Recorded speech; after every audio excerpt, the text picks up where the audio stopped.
I, 27 female, have a perfectly healthy older brother, Alex, 30, and a younger brother, 25, Max, who's on the spectrum and has had mental challenges his whole life.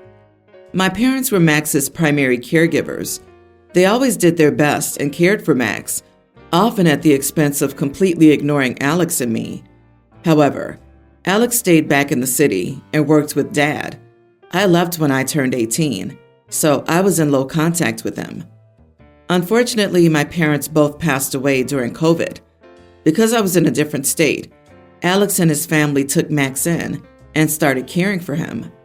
I got a call from Alex asking me to visit him and talk about Max, so I did.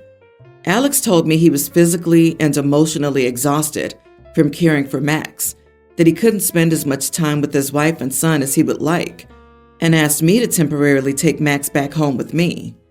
Well, I currently live with my wife, 30, and our two little ones, toddler and kindergartner. My wife has a demanding job, and even though I'm a stay-at-home mom, I barely have time for myself. Alex insisted that my wife could easily afford to hire help and care for Max. I told him I wasn't emotionally ready to take him in. Alex told me he was disappointed in me and thought that Max would be more valuable, in my opinion. There was a really long argument there. I came home and told my wife all about this. She agrees with me that taking Max in wouldn't be possible for us, but she suggested we could look for a facility or group home that can meet all his needs for him and pay for it. I offered Alex the solution I'd found. He called me a heartless monster and a terrible sister for even suggesting that, and said that Max was our brother and should be at home with his family where he belongs. I feel like such a horrible person for not wanting to do this. No matter how much my wife tells me this is Alex's frustration with the situation misplaced towards me, I still feel like I'm in the wrong. Now, am I the idiot for not wanting to take Max in? Not the idiot. A group home with qualified caretakers would be the best thing for everyone. I worked in excellent group homes, and they can benefit the person. There are several practical considerations too. What agreement did Alex have with your parents?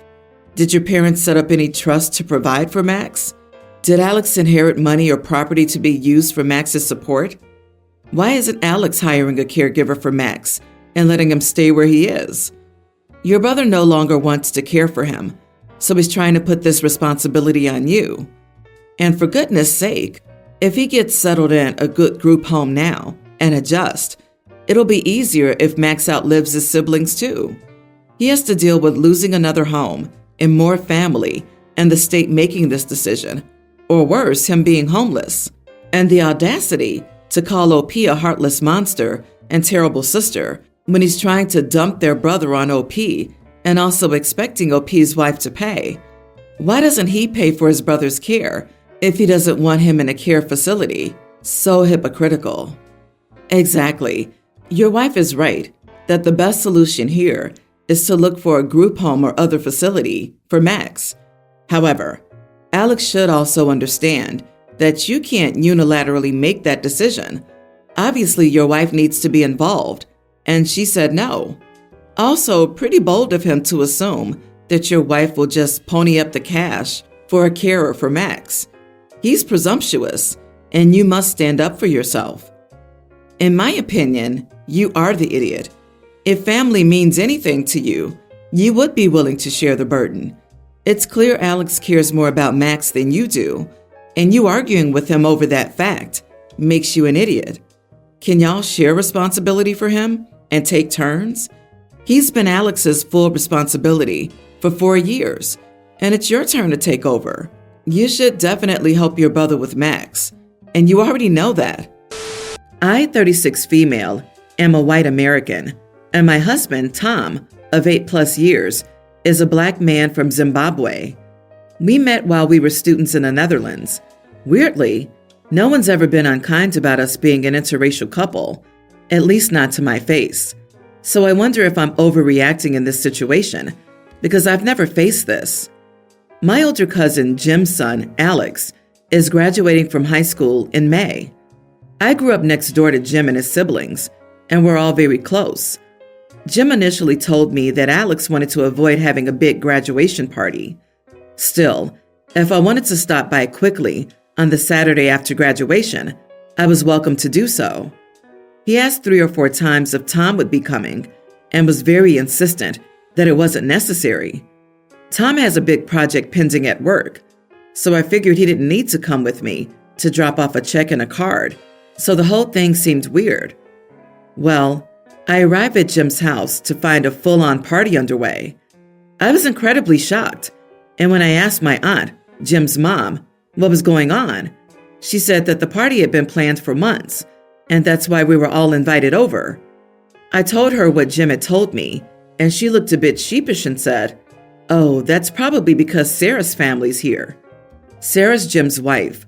I don't know her family well, and haven't really seen them since Jim and Sarah's wedding when I was a teenager. Anyway, regardless of my explanation, I left without saying goodbye or leaving the card and check on the gift table. This will be important later. Jim called me the next day, asking where I had gone. I told him I was shocked that there was a party when I was explicitly told there would be no party and thus not to bring my husband.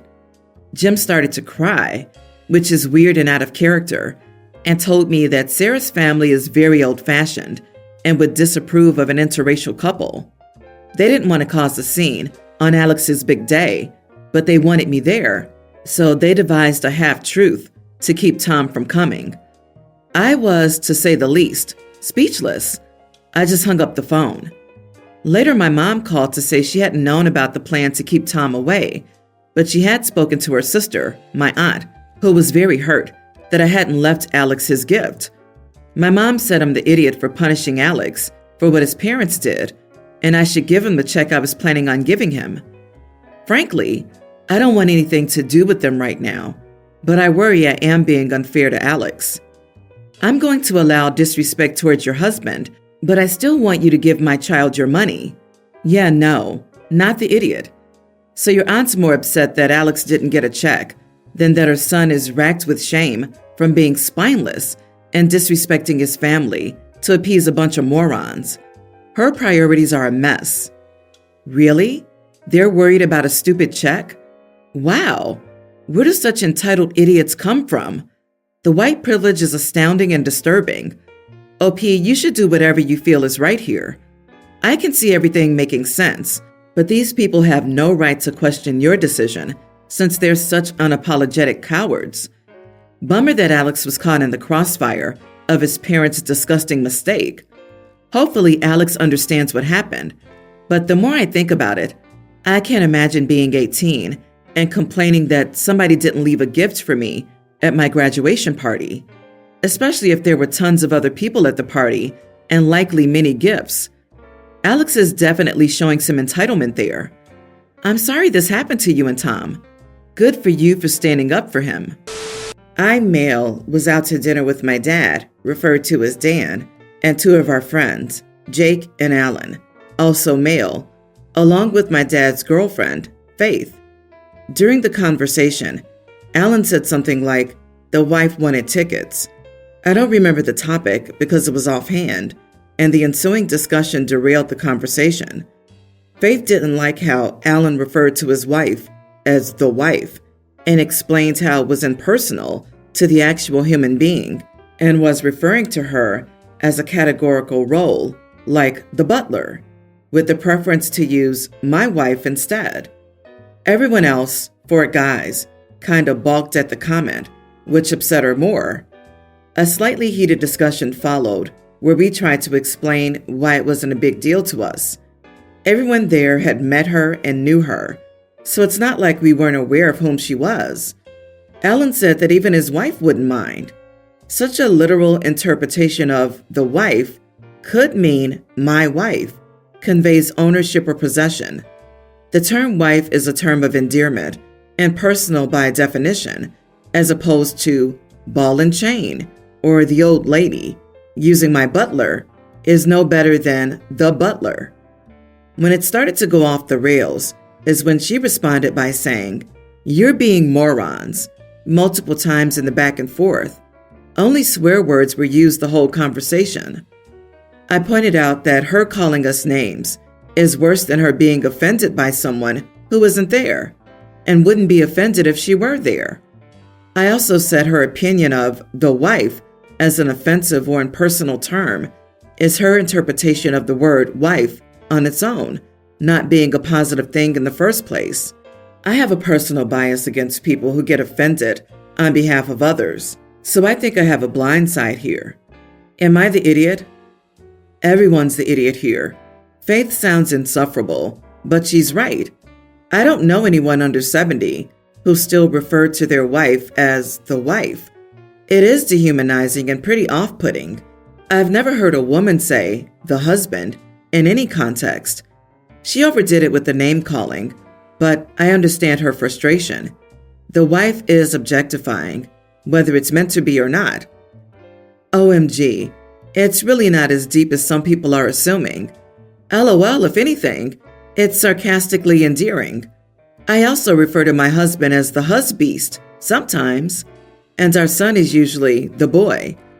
Often when talking about who's picking up whom, I'll say, I'll get the smelly one, and you get the hairy one, the dog. And my husband will say, that doesn't tell me anything. Low-key, you are the idiot.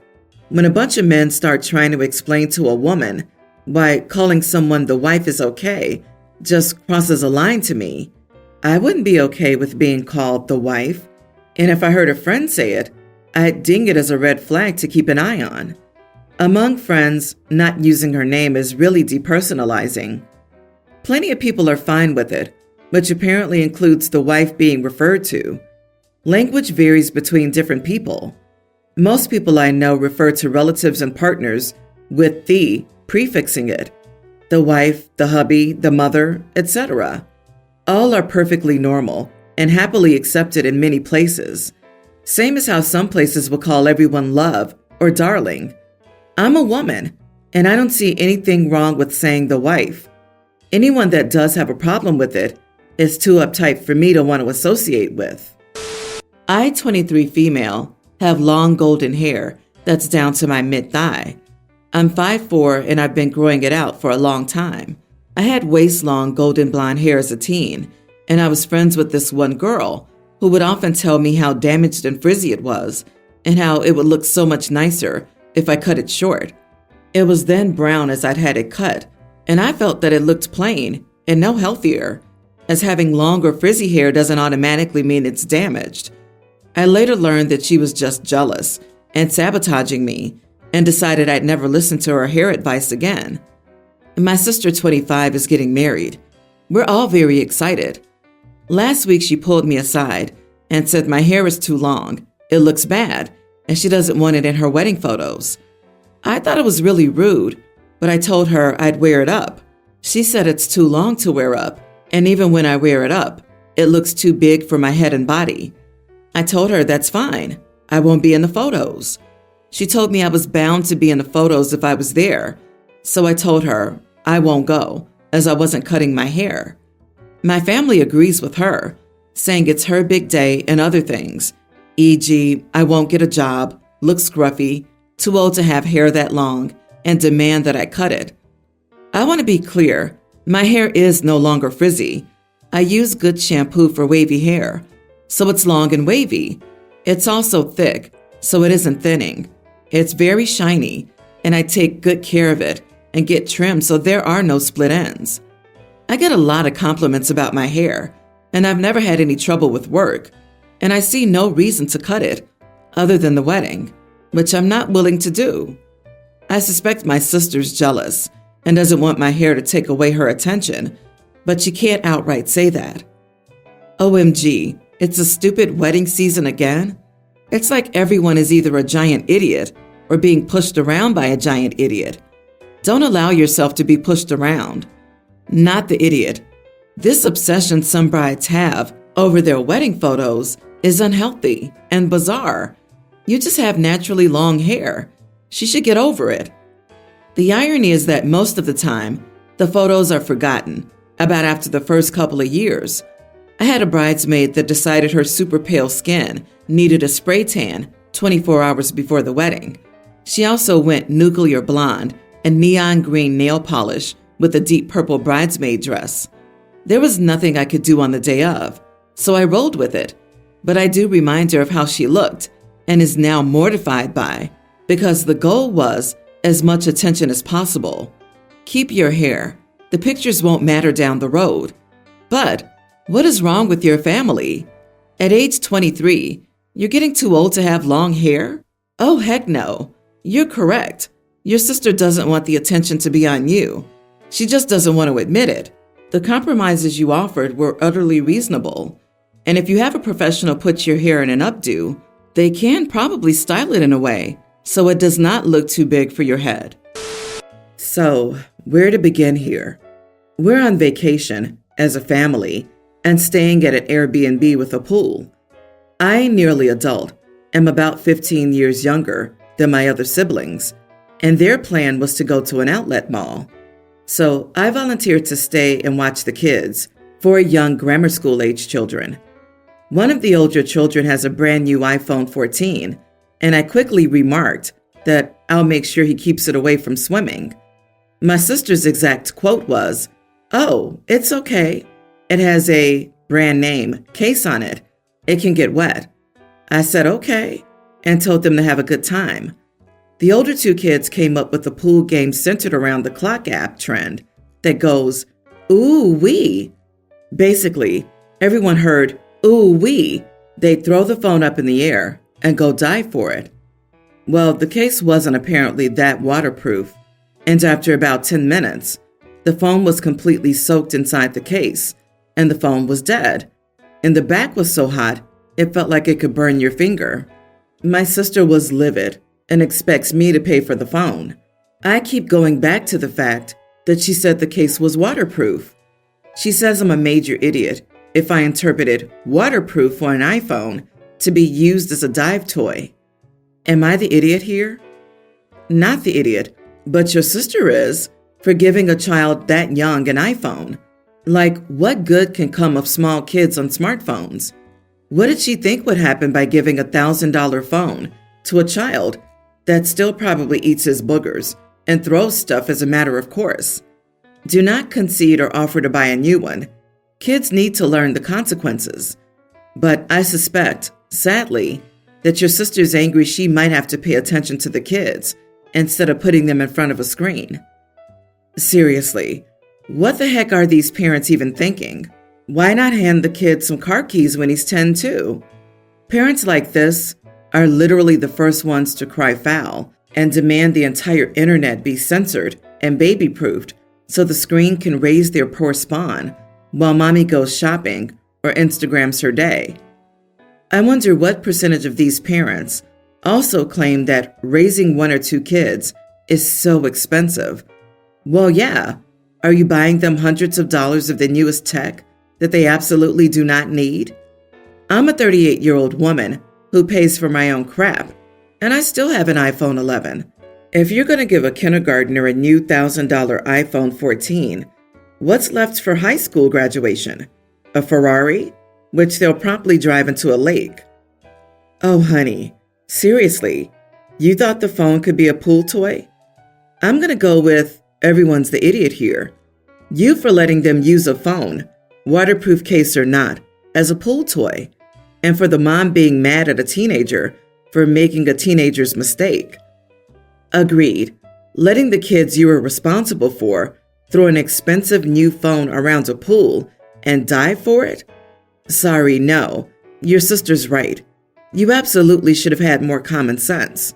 There's a difference between it's fine for them to use their phone near the pool, it can handle a splash waterproof, and actual repeated submersion of an electronic device. Not to mention throwing around a device with a battery. Forget the phone, the kids could have been hurt.